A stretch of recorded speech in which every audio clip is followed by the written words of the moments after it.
This video was sponsored by Dungeons of Drakkenheim, a 5e adventure set in the world written by the Dungeon Dudes. There's a lot of content in the books, like monsters, magical items, and of course, the mysterious substance called delirium. There's a link down below if you want to go check it out.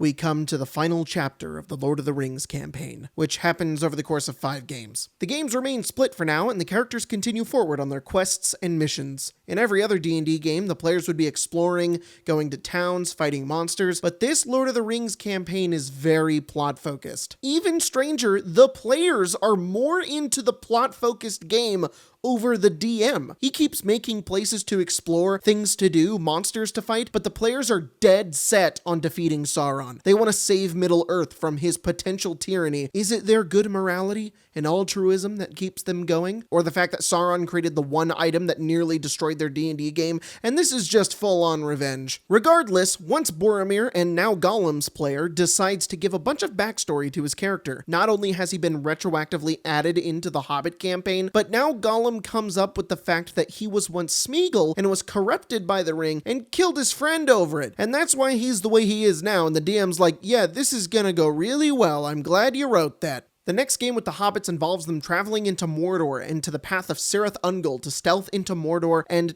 not right into a giant moving army. Frodo, Sam, and Gollum roll stealth checks and are pretty successful, but then the DM asks Gollum and Frodo to roll wisdom saving throws as they look at a bridge. Gollum succeeds, but Frodo fails and gets charmed by the, What am I charmed by? The tower? How did it charm me? What once was Minas Ithil is now Minas Morgul.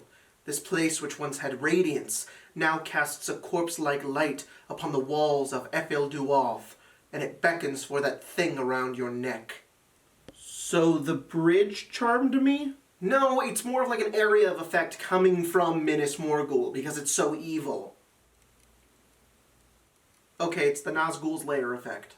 Frodo eventually resists and the party starts climbing up the stairs of Cirith Ungol, in which Sam this entire time is like, this is a trap, I know this is a trap, can I incite Gollum? He's leading us into a trap, and Gollum is rolling like insane deception checks because he is totally leading them to Shelob's lair to kill them and take the ring, but it's also kind of the only way to get into Mordor. The DM wants the party to fight Shelob as a fun encounter, but Sam is not having it. Frodo is a little pissed at Sam at this point because Gollum so far has been nothing but helpful and is rolling really good deception checks, and Frodo really likes to roleplay. So Gollum decides, I'm gonna pit them against each other, and gets rid of all of their food in the night by private messaging the DM, and he rolls really good sleight of hand checks, and to everyone's surprise, Frodo falls for it. Even though Sam has zero benefit to eating all of the party's rations in one night, he has never gone against Frodo, and Frodo is constantly being abused by Gollum / Boromir, and Frodo's player is just like, yeah, Sam, this is on you. But this is all because before this, when Frodo failed the wisdom saving throw, he gained a level of indefinite madness and has a new flaw, which is the only person I can trust is Gollum. And if you remember, Frodo takes role-playing to a level that no one else does. So when Sam says, hey dude,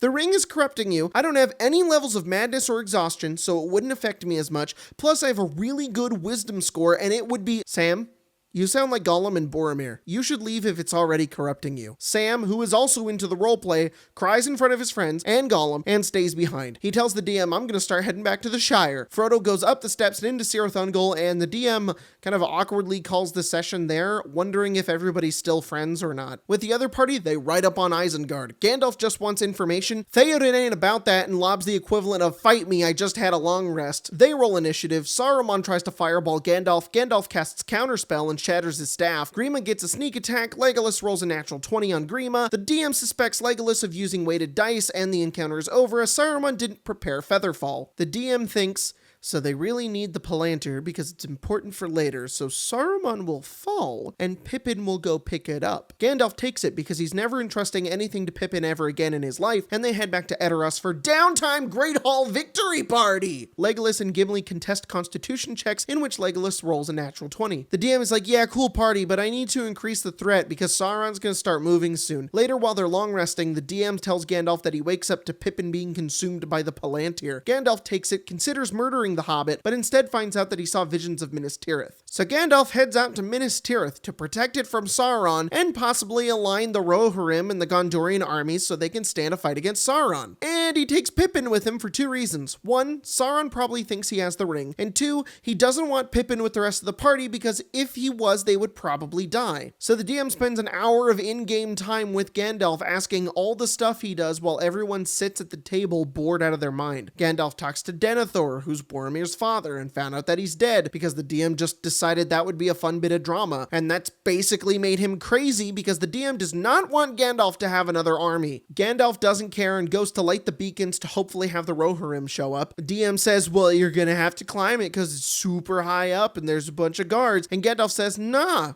Pippin can do it. The DM, who loves his little DMPC, has him do it without failure, and thus Edoras is signaled with the coolest human creation to ever exist. Meanwhile, the DM is angry about combining both armies to fight Sauron. He's like, this isn't the army D&D game, guys. I prepped a whole cave filled with ghosts that will instantly kill all of Sauron's forces. Just go there. That's where the adventure is. Stop trying to convince Gondor to use their army, and I bonk Denethor on the head and take control of his army and attack all the orcs with it. The DM goes back to the other players who are traveling with the Rohirrim and has them camp perfectly next to the mountain where all the Gondorian ghosts are. Aragorn's passive perception notices the ghost and he's like, guys, let's go kill those ghosts. I bet we'll get a ton of XP. And Legolas says, I'd be down, but they have immunity to bludgeoning, piercing, and slashing damage from non-magical attacks. And Aragorn says, damn it, you're right. I don't have a magic weapon. But the DM really wants them to go into the ghost cave. And what's this? Elrond is here and he brings you a magic +3 sword and Duril forged from the pieces of Narsil, the blade that was broken and also totally killed Sauron and belonged to the king, and then wielded by Isildur. The DM is definitely not making all of this up right now. Aragorn says, oh my god, I'm gonna be the king of Gondor and take over their army. The DM says, no, what is it with you guys and your armies?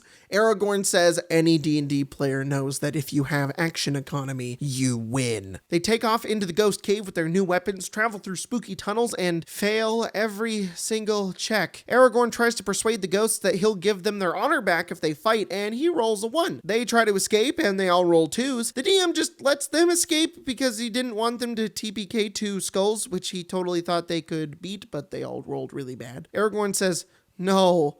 Now I'll never have my cool army. But the DM, without a better plan, just gives them the ghost army anyways, but on the condition he'll set them free afterwards. Yay, we did it! Now let's jack these boats, kill everyone with ghosts, and sail to Minas Tirith! But travel for like a week, because this is not mentioned in the movies at all. They went here to here. This probably took a long time. And then we kill Peter Jackson! Gandalf speaks with Faramir, who gets some info about Frodo and Sam, was like, oh yeah, I forgot that other game was happening. Then the DM decides it's time for Faramir to die, because Boromir's player isn't here to say anything about it. So the DM ends the session there, with the party heading to Gandalf and the entire next game being a giant army battle combat sequence. In the next session, Frodo heads into Shelob's lair. Gollum has a really good dexterity and is able to avoid the webs. Frodo gets stuck, Shelob shows up, and Frodo rolls initiative with her. And Sam is sitting at the table like, bet you wish I was there, bet you wish you didn't send me down the freaking mountain, down the steps, now you're fighting a spider, idiot. He spends the majority running because Frodo still doesn't know how combat works, but he forgot he has a magic item that he got from Galadriel. The DM legitimately forgets he has this and has no idea what it does or what the stats are. He just kind of said, Galadriel gives you this thing with liquid in it, and didn't write it down. So he makes up that it wards off Shelob. Frodo escapes. Gollum is angry because he wanted Frodo to die and play a new character so he could have the ring. So they start fighting, kind of like how Boromir did to Frodo earlier. Frodo's confused because of his new flaw. He's supposed to trust Gollum, but now he doesn't. The DM says since Gollum's attacking you, you'd care more about your own life. Frodo at this point doesn't really even know what to do. The DM doesn't know what to do. Nobody's really sure why they let Gollum continue playing. I guess they all kind of feel bad for him. So Frodo, still not knowing how combat works, opens the book and finds the shove action. And, it works. Gollum's player is like, yeah, you killed me again. No, I'm just gonna sit in the corner and let you play the rest of the game. I don't know what this dude's goal is. He just kind of constantly attacks everyone and tries to steal their stuff. He's like the worst player in this game. He's so evil and he doesn't take any equipment either. He's just like a joke character. Like he's just crawling around being like, and yeah, the DM is heavily considering why Gollum continues to play in the game. Meanwhile, the DM describes to Sam that he sees their lembas bread, which got thrown over the side, and he's like, I knew I didn't eat it. Sam is basically role-playing to a fault. If this were any other D&D game, Sam would have like hung around a little longer because he would have known that Frodo was getting attacked by a spider, and then, ooh, he would have came in and saved him at the last second. There's this thing called necessary metagaming where like you metagame so that you can, not ruin the entire game. Frodo and Sam are not metagaming to a fault. He rushes up to help Frodo, who gets hit by Shelob, and Frodo fails the poison con saving throw and becomes paralyzed. Sam 1v1s Shelob, in which the DM, in a series of unlucky rolls, fails to even beat Sam's AC of 12. Frodo gets taken by orcs. Sam goes after him with a skill challenge. He does intimidation checks, athletics checks, and overall just fights a bunch of dudes and is really awesome and nearly takes down the entire army of Mordor. He gets to Frodo, and it's then that Frodo's like, that's why you were rolling so well. And Sam's like, yep, I didn't even fail a single wisdom save. The DM then says, roll a wisdom save.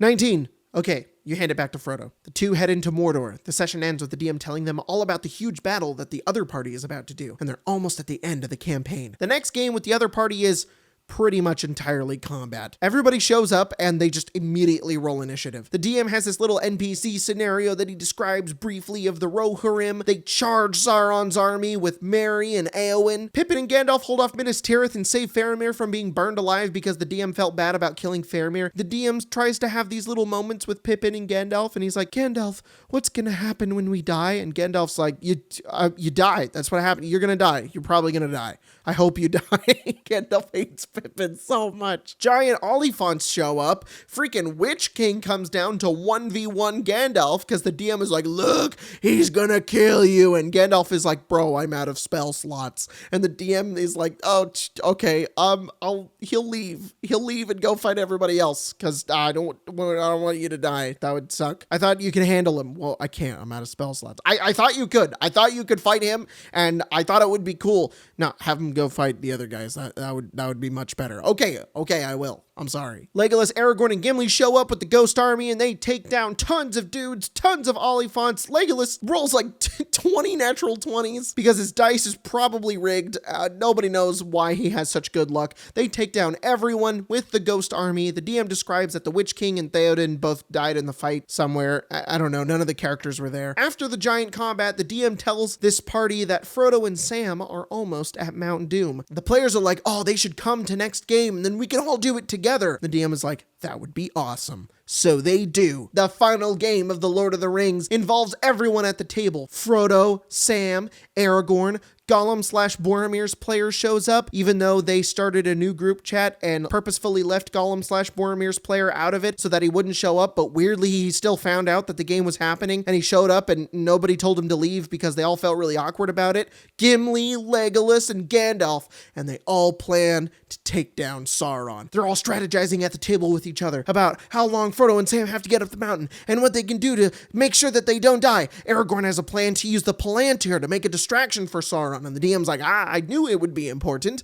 It works, and they all head out to fight them. Frodo and Sam are at like 4 levels of exhaustion and are failing con saves, running out of water and food, avoiding the eye. There's a little sequence where they get caught up with the army, and everybody's like, oh no, try to use deception or start fighting each other, and it works, and all the orcs try to find them, and they just don't. They just kind of slip out, and it's like really weird how this happens. And in a movie perspective, this seems very strange. But they get out and they escape, and an entire army doesn't notice 2 little guys get out of there. Unfortunately, Frodo's speed becomes 0 from exhaustion, but Sam carries him, and the whole table cheers. The DM is going back and forth between the 2 groups. He even taunts the other group, the Mouth of Sauron, who has Frodo's mithril, and says that he's dead. They know he's not dead because he's sitting at the table with them and playing, and they're kind of metagaming that. But Aragorn nat 20s his head off and gives an epic speech, and everyone, including Frodo and Sam, go into combat. Gollum jumps in to fight Frodo and Sam for the ring. The DM is like, I didn't even ask you to roll, but I guess you're here now. Everyone at this point is just so hype and excited that they don't care that Gollum is fighting them. They just run with the story. They see him as this villainous character,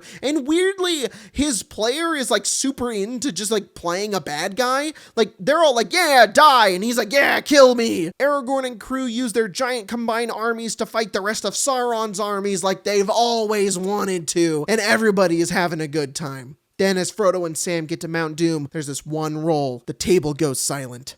Frodo has to make a single wisdom save. The DC is 28. He has to roll a natural 20. Legolas says, "Here, use my D20.